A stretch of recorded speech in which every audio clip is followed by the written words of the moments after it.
Olá, eu me chamo Kailan. Eu estou em dupla com a de Charles, que não vai aparecer falando aqui porque a parte dele é de vídeo.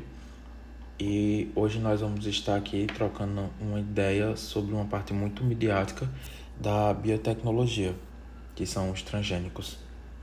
Hoje em dia, os transgênicos costumam aparecer em dois papéis bem opostos. Ou eles são tratados como grande promessa da ciência, ou então como grandes vilões silenciosos.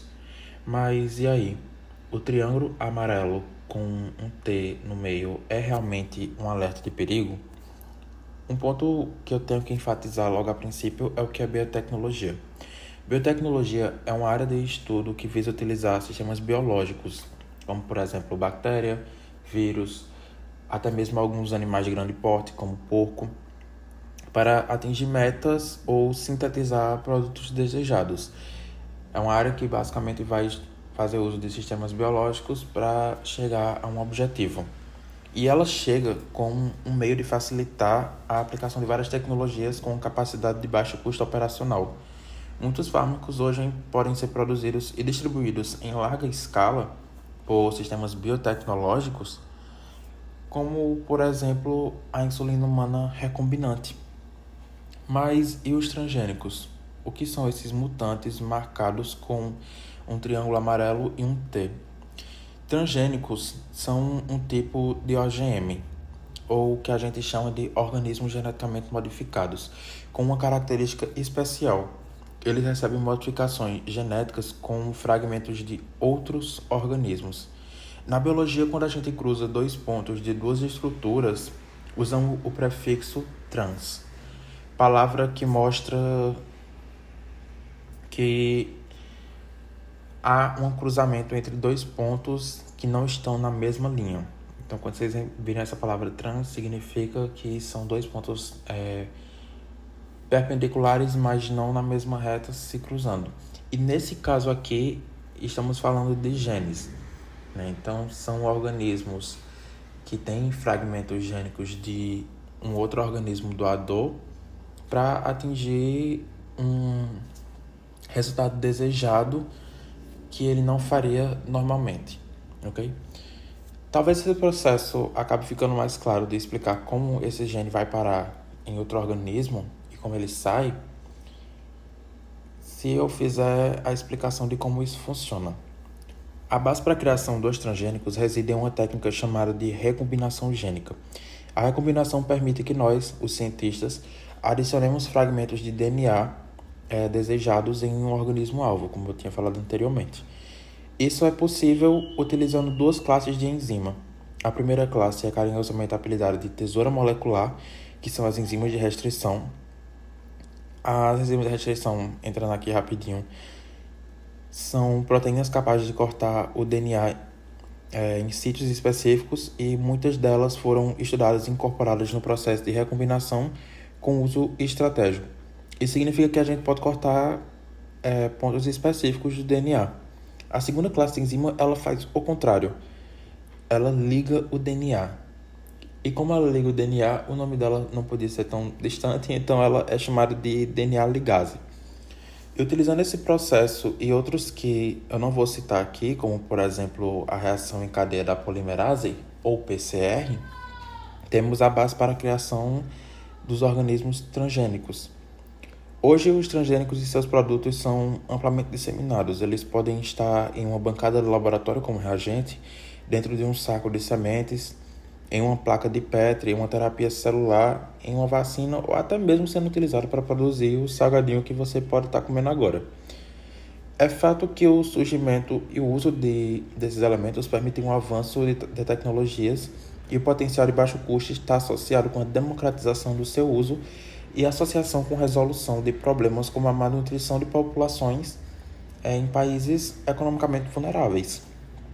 Agora que a gente já entendeu como os transgênicos são construídos, bora falar de um tipo que provavelmente já passou pelo seu prato e você nem percebeu. Ou então pelo saquinho do salgadinho que você está agora, que são os alimentos transgênicos. Basicamente, um alimento transgênico é aquele produzido a partir de um organismo que teve seu DNA modificado com o gene de outra espécie, como eu disse. E isso não é feito à toa. A modificação geralmente serve para que aquela planta ganhe alguma vantagem, como resistir a uma praga, ou tolerar herbicida, crescer em clima seco, ou até mesmo mais nutrientes. E aí vem a pergunta que muita gente faz, mas precisa mesmo disso? E a resposta é o que qualquer outro biólogo diria: depende. Mas muitas vezes sim. É aí que entra o papel estratégico da biotecnologia. Em vez de depender de gerações e gerações de cruzamento entre variedades até conseguir uma planta com a característica desejada, você pode fazer isso de forma direta, indo direto no DNA do organismo, com muito mais precisão e controle.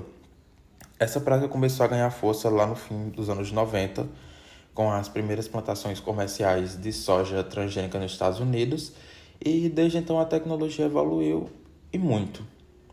Hoje você encontra milho transgênico resistente à largata do cartucho, algodão que tolera herbicida, mamão transgênico resistente ao vírus da manchanela do Havaí, e até batatas com menos tendência a escurecer e produzir acrilamida quando fritas.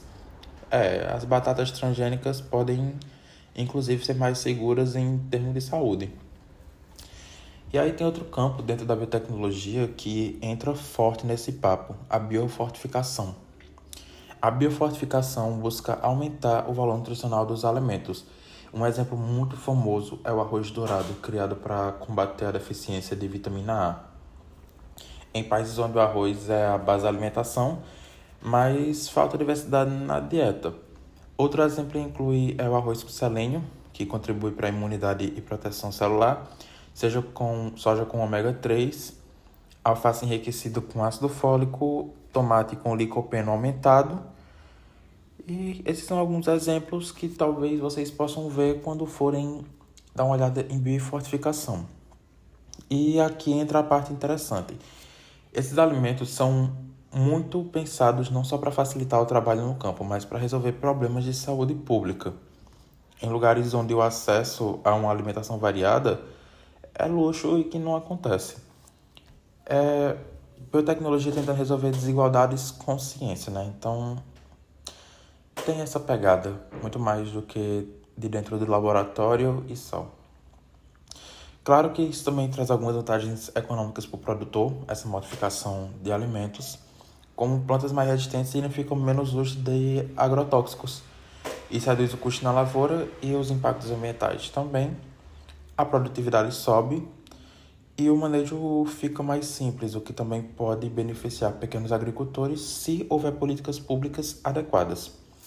Para o consumidor, além da parte nutricional, há também melhorias como o alimento com maior tempo de prateleira, menor perda de transporte, redução de contaminação por fungos ou toxinas e sim, em alguns casos, até um sabor mais agradável. Mas a verdade é que mesmo com todos esses avanços, o tema ainda é cercado de muita desinformação e medo. Tem gente que pensa que qualquer coisa transgênica é automaticamente um veneno. Outros acham que são a solução final para a fome no mundo. A realidade quase como sempre está no meio, ponderada. Os transgênicos não são mágicos, mas também não são monstros. Eles são ferramentas. E como toda ferramenta, o impacto depende de como, por quem e para que são usados. Mas antes da gente entrar na polêmica e nos argumentos a favor e contra essa ferramenta, é importante lembrar que a ciência por trás desses organismos é sólida, com anos de testes, estudos e regulações. E que eles já fazem parte da nossa rotina, mesmo que você nunca tenha parado para pensar, ou então você nunca tenha parado para ver que há um T amarelo em algum canto de alguma embalagem sua. Agora você já tem uma boa ideia do que são transgênicos e por que eles existem. Tá na hora da parte mais espinhosa da conversa, as controvérsias. E olha, não são poucas. Um organismo vivo com um DNA modificado. Isso pode até remeter a algo assustador. As palavras DNA e modificado acabam funcionando como gatilhos para uma memória conceitual que vem muito mais da ficção do que da ciência quando elas são associadas na mesma frase. Talvez uma influência direta da cinematografia, né, dos filmes de monstros mutantes ou experimentos que deram errados, que são transgênicos, inclusive. E aí o resultado é esse medo automático, mesmo sem entender exatamente o que significa um transgênico. Agora que já falamos bastante sobre os alimentos transgênicos, vamos mudar um pouco o foco e falar sobre outra área da biotecnologia que tem feito um baita avanço na saúde, a farmacêutica. Como eu tinha falado anteriormente, um medicamento muito utilizado por causa dos transgênicos é a insulina. Muita gente tem diabetes e usa insulina. Ela não é mais aquela insulina retirada de porcos ou vacas como era antigamente. Hoje em dia, graças à biotecnologia, essa insulina é produzida por bactérias geneticamente modificadas para fabricarem a mesma insulina humana, limpinha e na quantidade que a gente precisa. Isso revolucionou o tratamento do diabetes no mundo todo, mas não para por aí. Tem também as chamadas plantas produtoras de fármaco, que é uma ideia quase de ficção científica. Plantas que, em vez de só crescer e virar comida, produzem vacinas ou medicamentos dentro delas mesmas. E um exemplo disso é, imagina cultivar uma planta que produz uma vacina contra a hepatite ou contra outras doenças. Isso pode baratear e muito o custo e facilitar o acesso de muita gente a tratamentos essenciais. E falando em vacinas, a biotecnologia foi peça-chave para as vacinas de RNA, mensageiro, né, no caso, que salvaram milhões de vidas na pandemia de Covid. Essas vacinas foram desenvolvidas muito rápido, justamente por usarem biotecnologias que permitem criar um tratamento específico e seguro em tempo recorde. Outro avanço sensacional é que a terapia gênica, essa é uma área que mexe com o DNA do próprio paciente para corrigir defeitos genéticos que causam doenças. Já pensou? Corrigir o problema na fonte. Isso tem sido possível com a ajuda de células-tronco, que são como células-mãe capazes de virar qualquer tipo de célula no corpo. E o futuro da medicina passa muito por essa tecnologia que promete tratamentos mais personalizados e eficazes. Resumindo, a biotecnologia na área farmacêutica não é só inovação científica e uma verdadeira esperança para milhões de pessoas que dependem desse avanço para uma vida melhor. E os transgênicos chegam aqui justamente nessa parte, permitindo que nós façamos muitas modificações. Inclusive, uma está sendo muito bem disseminada no Brasil, que é o transgênico chamado célula CAR-T, que tem se posicionado como um tratamento muito promissor a cânceres que já não estavam reagindo a mais nenhum tratamento e estão dando mais um respiro de esperança para pacientes que não tinham mais solução, por dizer assim, e está tendo um resultado muito promissor. Então é um tipo de transgênico que está aí ajudando na farmacêutica, assim como a insulina humana recombinante, que facilitou a produção e salvou mesmo inúmeras vidas por permitir que essas pessoas convivessem com seus diabetes. É normal que surjam questionamentos, afinal mexer com o DNA de seres vivos não é algo banal. Tem gente que fica com o pé atrás e não é para menos. Tem o medo da modificação genética sair do controle, causar problema de saúde, impacto ambiental, que é um negócio que a gente não conhece direito, e aí tem medo de, sei lá, um maluco virar o Hulk e sair correndo atrás de você. Por exemplo, muita gente também teme que os alimentos transgênicos possam provocar alergia, intolerância ou até passagem de planta ou organismos selvagens, o que é chamado de fluxo gênico, embora existam regras rígidas e estudos para evitar esses riscos. E o debate é intenso. Tem também as questões éticas. Quem controla essas tecnologias? Será que não estamos deixando nas mãos de grandes empresas que um poder excessivo sobre o que comemos? E pequenos agricultores como ficam? Essas perguntas não têm resposta fácil e merecem uma discussão aberta e transparente. Outro ponto importante é a legislação. No Brasil, a Lei nº 11.105, conhecida como a Lei de Biossegurança, regula o uso e liberação comercial dos transgênicos. Ela estabelece critérios para garantir a segurança alimentar e ambiental, mas fica sempre a pergunta se a fiscalização ela é eficaz ou não. E será que a legislação realmente consegue acompanhar o ritmo acelerado da biotecnologia? Por fim, uma coisa precisa ficar clara. Até hoje, as pesquisas científicas não mostraram evidências concretas de que os transgênicos causem danos diretos à saúde humana, mas isso não quer dizer que devemos deixar de monitorar e estudar porque a ciência está sempre evoluindo. Então é essencial equilibrar o otimismo com cautela e seguir investindo em pesquisas, transparências e educação para que a sociedade possa fazer escolhas informadas e segura, evitando principalmente negacionismo e o terror que vem associado com ele. Depois de tudo isso, fica uma pergunta importante no ar. O que é que a gente faz com toda essa informação? A primeira coisa é entender que a biotecnologia, com todos os seus avanços e polêmicas, é uma ferramenta.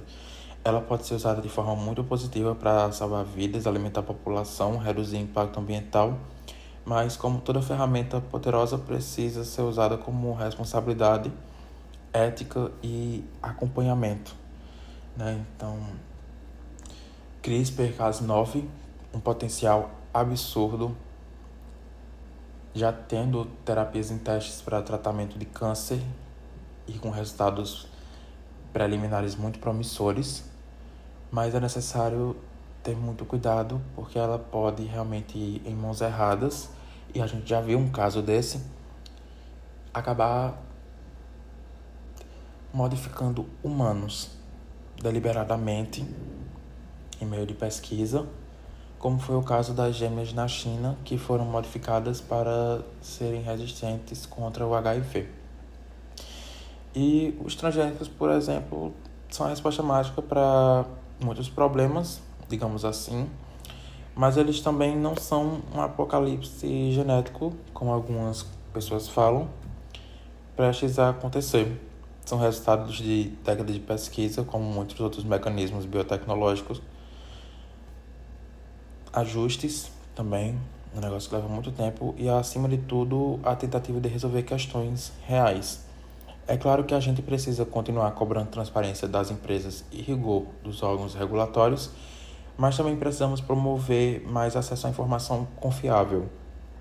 Se usados com critério, os transgênicos podem ser aliados no combate à fome, na produção de medicamentos e na construção de um futuro mais sustentável e inclusivo. Mas esse futuro só é possível se a sociedade toda estiver incluída no debate. É quebrar a barreira da academia e puxar o seu Zé, que está lá na esquina, para dentro do debate também, para que ele possa entender. Isso começa com a educação científica. Então, se esse papo te deixou curioso, ótimo. A ideia aqui nunca foi fechar a questão, mas abrir espaço para que você pense, questione e converse sobre esse tema com um pouco mais de repertório. Porque, no fim das contas, ciência boa é aquela que todo mundo entende e pode discutir, porque isso aprimora. E só para agradecer, obrigado por ficar aqui comigo e dedicar esse tempo. E espero que os transgênicos tenham ficado tão claros quanto o amarelo que é usado no símbolo deles. É isso, vou ficando por aqui. Foi uma honra e tchau, tchau.